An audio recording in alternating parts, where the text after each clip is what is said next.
So hello everyone, I'm back with another video. In this video we shall be discussing about number conversion. So without wasting any time, let's begin.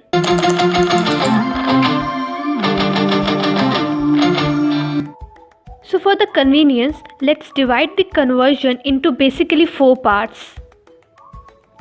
So the first part is how to convert decimal number system to binary number system, octal number system and hexadecimal number system. If you don't know what these terms are, then you could watch my previous video. You could watch it with the link given below in the description or tap on the I icon above to directly go to the video. Coming back to the topic. So in order to convert decimal number system to binary, octal or hexadecimal, we need to do repetitive division. In order to convert decimal to binary number system, we do repeated division with 2. Repeated division by 2. And to convert octal number system or hexadecimal number system, we do repeated division by 8 and 16 respectively. Now let's look onto it with some examples. So the first example is convert 85, which is in decimal number system, to binary number system. The radius is represented in similar manner. So let's solve it. So to convert this, we used to write it in center like this, and we shall be dividing it by 2 because we need to convert this number in binary, and the radix of binary number system is 2. 2 4s are 8, 2 2s are 4, and the remainder is 1. 2 2s are 4, 2 1s are 2, and the remainder is 0. 2 1s are 2, 2 zeros are 0, and the remainder is 1. 2 5s are 10, and the remainder is 0. 2 2s are 4, the remainder is 1.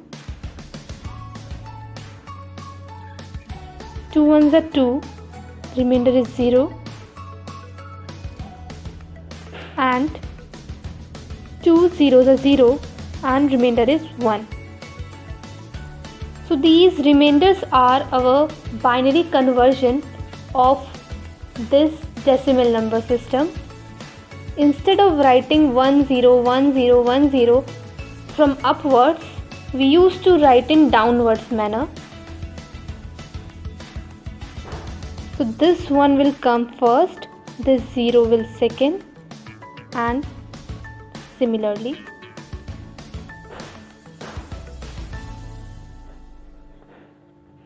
This is the binary conversion for 85. In simple words, we could say that the final binary result is obtained by assembling all remainders, with the last remainder being the most significant bit. So now let's look on to another example. So in second example, let's convert this decimal number system into octal.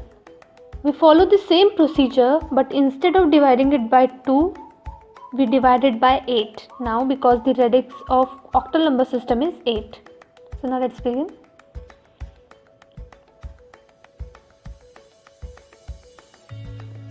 Eight 4s are 32 and 8 5s are 40.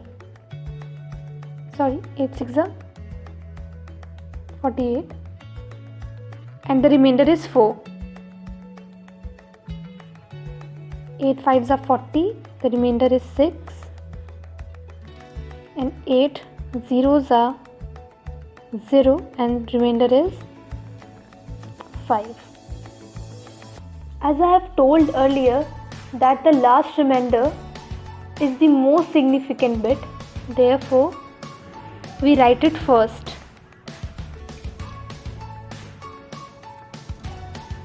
So this will be the octal representation for this decimal number 372.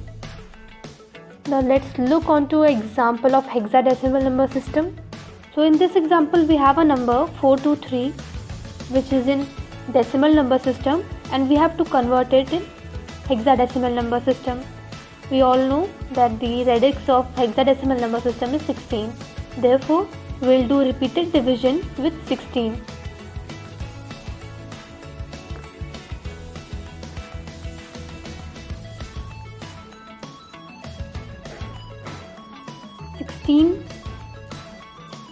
To the 32 and 16 6 are 96.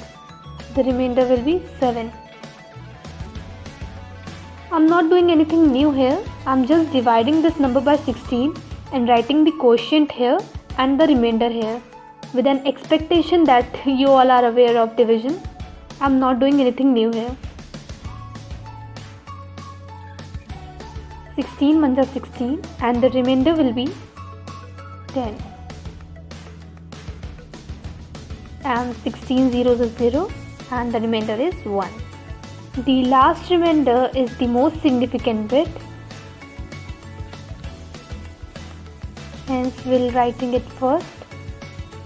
So as we learned in the previous video that the numbers 10, 11, 12, 13, 14 and 15 are represented in form of A, B, C, D, E and F. So considering the same, we have written A instead of writing 10. So this is the required hexadecimal conversion for the given decimal number system 423. Now let's give you a very quick summary of what we have learned so far. For convenience, let me tell you in a stepwise manner. Step 1. First of all, write down the required decimal number system in between and divide it by the radix of the number system in which you have to convert it. Step 2. Write the question which you get after dividing it by the radix below the decimal number. Step 3. Write down the remainder on right hand side. Step 4. Divide it repeatedly until and unless you get the quotient as 0. And the final step, write down the remainder downside up. The group of numbers obtained after following this procedure is the required number system conversion. Please note, this method is only and only for the conversion of decimal number system to binary, octal or hexa. So that's it for today's video. In the next video, we shall be discussing about the remaining 3 parts of number conversion. Well, I might have told you all the conversion in a single video, but that's become confusing sometimes. That's why I've divided it into 4 parts for the convenience. Anyways, if you found this video informative, understandable, then please like the video, share it to your friends, comment below if you have any suggestion or any query, and please do subscribe the channel and hit the bell icon. The channel is new and it needs your support. And thanks for watching.